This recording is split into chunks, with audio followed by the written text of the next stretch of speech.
We remember that day, like it happened yesterday, when the most of major news outlets began speaking of unidentified objects appearing in the solar system. We were filled with both joy and dread. Joy, because we were not alone, and dread, because we were not alone.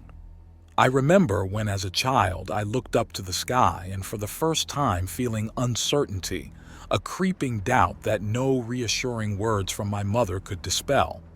For the first time, I felt like there was something deeper, more meaningful awakening in me. And later, after those years, many of my peers admitted the same thing, but none of us really talked about it. It was a silent understanding that we were not alone, and suddenly, the earth felt so small. We remember when debates raged and social medias exploded in a whirlwind of emotions and novelty, when everyone wanted to share their opinion on what was going to happen. There was as many opinions as there were humans, and those most optimistic among us were rejoicing at the prospect of humans finding new friends. Those who were scared were in the minority. We had no reason to be concerned, to be afraid. For the first time in our existence, we learned to live peacefully. It took us more time than what I would have wanted, but we did learn in the end. Movements sprung up to welcome our new alien visitors. We were ready to welcome them with open arms. We had thought and concerned ourselves which songs to sing to them, which parts of our beloved culture to share with them. Everyone wanted to show the alien something, in hope that each of us would find just the right alien who would magically find us as interesting as we found them. But we were wrong. It was heartbreaking that for once, the terrified minority was right. Our broadcasts of ancient Greek philosophy was answered with orbital hellfire melting away the stones of Parthenon and the destruction of Plato's city. Our prideful bragging of preserving our ecosystem resulted in the pain and devastation, filling the lungs of our planet with endless ash.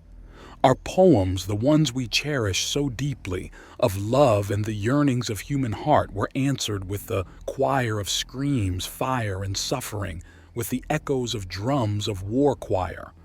They took everything we held dear and made a target out of it. We watched as our great cities fell. What took us centuries to craft was leveled down in weeks. What took us millennia to write was not something the alien eyes wanted to see, unless it was turned into ash and smoke, like our entire way of life. We held our arms open, welcoming. But now those arms were broken, scarred, and in some cases torn off. And the broken, scarred human arms did something that we often did in the past. For some of us, the greatest pain in this whole ordeal was not that we were fools and naive, not that we died in droves because we believed in peace, but because we broke the oath we made to our ancestors. With our bloody arms, we broke the treaties we signed in the hopes of our grandchildren having a better life than our grandfathers. The human arms, which once held a bouquet of flowers, now bleeding and scarred, took up a gun. It hurt, not the pain they inflicted to us, but that we had to betray our own ideals that cost death of untold millions over our history.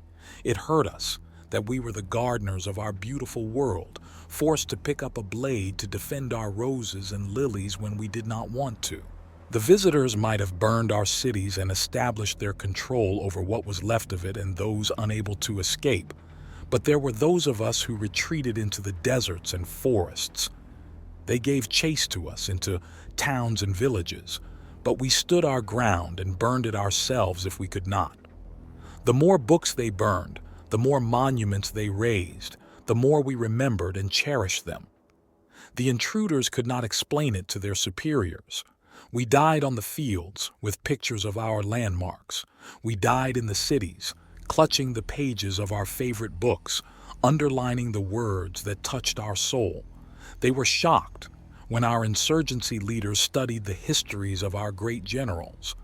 They were not aware that while we had Plato and Eiffel Tower, we also had Sun Tzu and Napoleon. That while our great cities were home of artists, it was also home of warriors and soldiers. But their biggest mistake was that in their attempt to uproot us from our planet, they did not know that all life fought just as hard as we did. They destroyed our communication networks, but we had pigeons who bravely flew from one outpost to another even under gunfire, bringing critical information. They destroyed the factories and machinery we built, but we rode from the steppes on our horses like our ancestors, disrupting their supply networks and stealing vital technology. Our ancient canine companions, which hunted with us and gave us love, now fought with us, alerted us, tracked our enemies down for us. They burned our stores and fields, but our companions gave us milk and wool to keep us fed and warm. Our mother fought with her children. Our relationship was not always the greatest, but she fought with us, and how she did. The trees blessed us with cover as we watched them from the darkness. The rain washed away our tracks as we fled to safety of our havens.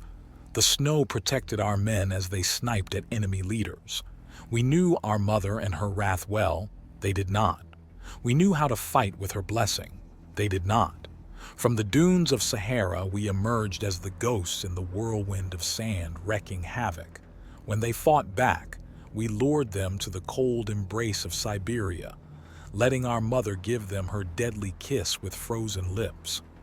When the lungs of our world, Amazonia, burned, we sailed down the river. We were the heartache in our mother's chest, the heartache that became revenge. We were in the trees, in the ground and in the jungles, on the mountains and in the deserts, in the seas. Our mother fought with us, washing the intruders with tsunamis, bringing the rage with her hurricanes and thunder, with endless cold of her merciless heart and burning heat of her hatred. We knew her wrath well, and that's how we timed our attacks. The intruders learned quickly. They could subdue us one by one when we're scared, disunited in the comfort of our own tribes. But when we fought as one, under the guidance of our Mother Earth, and not only humans, but all of her children together, from the smallest bacteria wreaking havoc among their ranks, to the elephants in the Indian campaign charging at their machinery, we were unbeatable. When we took back the first of one of our greatest cities, we found out the truth. They broke our welcoming arms because they never knew what a friend's embrace was. They burned down Plato's city because they never had a philosopher of their own, or they simply forgot them.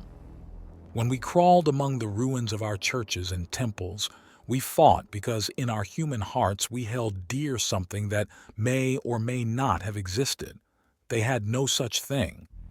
When we fought trough the ruins of burned libraries, we realized that our stories of heroism and sacrifice were hated because their stories were only of obedience and exploitation. When they melted the Statue of Liberty, we realized they had no such beautiful value they would raise a statue to. When we hunted them down trough the concert halls, they retreated as our troops sang the songs that our hearts wrote for our beloved. They had no beloved waiting for them at home.